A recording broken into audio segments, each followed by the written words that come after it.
आसंता 6 तारिखରୁ ବଢିବ ବର୍ଷା। ଏବେ ପ୍ରାୟ 3 ଦିନ କାଁ ଭାଁ ବର୍ଷା ହେବ ଓ ଅଧିକାଂଶ ଜାଗାରେ ପାଗ ଶୁଖୁଲା ରହିବ। ଆସନ୍ତା 24 ଘଣ୍ଟା ମଧ୍ୟରେ ଉତ୍ତର ପଶ୍ଚିମ ଜିଲ୍ଲାର ଅଧିକାଂଶ ସ୍ଥାନରେ ପ୍ରବଳ ବର୍ଷା ସମ୍ଭାବନା ରହିଥିବା ବେଳେ 4 ଓ 5 ପ୍ରାୟତଃ ପାଗ ଶୁଖୁଲା ରହିବ। 6 ତାରିଖ ବେଳକୁ ବଙ୍ଗୋପସାଗରରେ ଆଉ ଏକ ଘୂର୍ଣ୍ଣିବଳୟ କ୍ଷେତ୍ର ସୃଷ୍ଟି ହେବା ନେଇ ବିଭିନ୍ନ ମଡେଲ ପୂର୍ବାନୁମାନ କରିଛି। ଯାହା ଫଳରେ ରାଜ୍ୟରେ ବର୍ଷା ପରିମାଣ ବୃଦ୍ଧି ପାଇବ।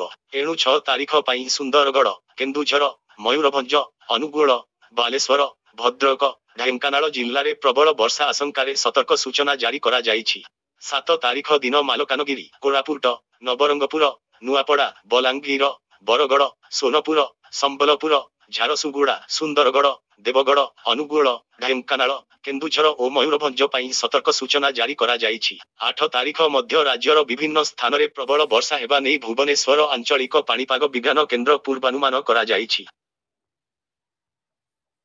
ଲଘୁଚାପ ଜନିତ ବର୍ଷା ଯୋଗୁଁ ଗତ 24 ଘଣ୍ଟା ମଧ୍ୟରେ ପୁରୀ ଜିଲ୍ଲାର ପିପିଲିରେ 109 ମିମି, କଣାସ 62 ମିମି, ଜଗତସିଂହପୁରରେ 72 ମିମି, କୋରାପୁଟ ଜିଲ୍ଲାର ନନ୍ଦପୁର ଠାରେ 64 ମିମି, ମାଲକାନଗିରିରେ 70 ମିମି ଓ ଖଇରପୁଟରେ 53 ମିମି ରେକର୍ଡ କରାଯାଇଛି। ରାଜ୍ୟରେ ଗତ 24 ଘଣ୍ଟା ମଧ୍ୟରେ ପୁରୀ ଜିଲ୍ଲା ପିପିଲିରେ ସର୍ବାଧିକ 109 ମିମି ବର୍ଷା ରେକର୍ଡ କରାଯାଇଛି। ଜୁନ୍ ମାସରେ 156.30 ମିମି ବୃଷ୍ଟିପାତ ରେକର୍ଡ କରାଯାଇଛି ଯାହା ସ୍ୱାଭାବିକ ଠାରୁ 24.1 କମ୍। ଜୁଲାଇ ମାସରେ ହୋଇଥିବା 320.8 ମିମି ବର୍ଷା ସ୍ୱାଭାବିକ ଠାରୁ 5.2 କମ୍। ଅଗଷ୍ଟ ମାସ 3 ତାରିଖ ପର୍ଯ୍ୟନ୍ତ ହୋଇଥିବା 41.8 ମିମି ବୃଷ୍ଟିପାତ ସ୍ୱାଭାବିକ ଠାରୁ 21.4 ଅଧିକ। ଅର୍ଥାତ୍ ଜୁନ୍ 1ରୁ ଅଗଷ୍ଟ 3 ପର୍ଯ୍ୟନ୍ତ 519 ମିମି ବର୍ଷା ରେକର୍ଡ କରାଯାଇଛି। ଏହା ସ୍ୱାଭାବିକ ଠାରୁ 10.3 କମ୍। ଗତକାଲି ଆଞ୍ଚଳିକ ପାଣିପାଗ କେନ୍ଦ୍ର ଠାରୁ ମିଳିଥିବା ସୂଚନା ମୁତାବକ ମତ୍ସ୍ୟଜୀବୀମାନଙ୍କୁ ଆଗାମୀ 24 ଘଣ୍ଟା ପର୍ଯ୍ୟନ୍ତ ସମୁଦ୍ର ଭିତରକୁ ନଯିବା ପାଇଁ କୁହାଯାଇଛି।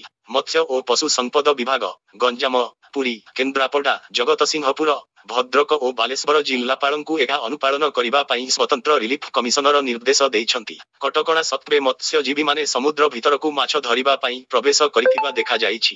ଗତକାଲି ସନ୍ଧ୍ୟାରେ ଏକ ମାଛ ବୋଝେଇ ଟ୍ରଲର ସହିତ 7 ଜଣ ମତ୍ସ୍ୟଜୀବୀ ପାରାଦ୍ୱୀପ ମହାନଦୀ ମୁହାଣରେ ଫସି ରହିଥିଲେ। ସ୍ୱତନ୍ତ୍ର ରିଲିଫ କମିଶନରଙ୍କ ନିର୍ଦ୍ଦେଶ କ୍ରମେ ଆଜି ସକାଳେ ସମସ୍ତ 7 ଜଣ ମତ୍ସ୍ୟଜୀବୀମାନଙ୍କୁ ସୁରକ୍ଷିତ ଉଦ୍ଧାର କରାଯାଇଛି।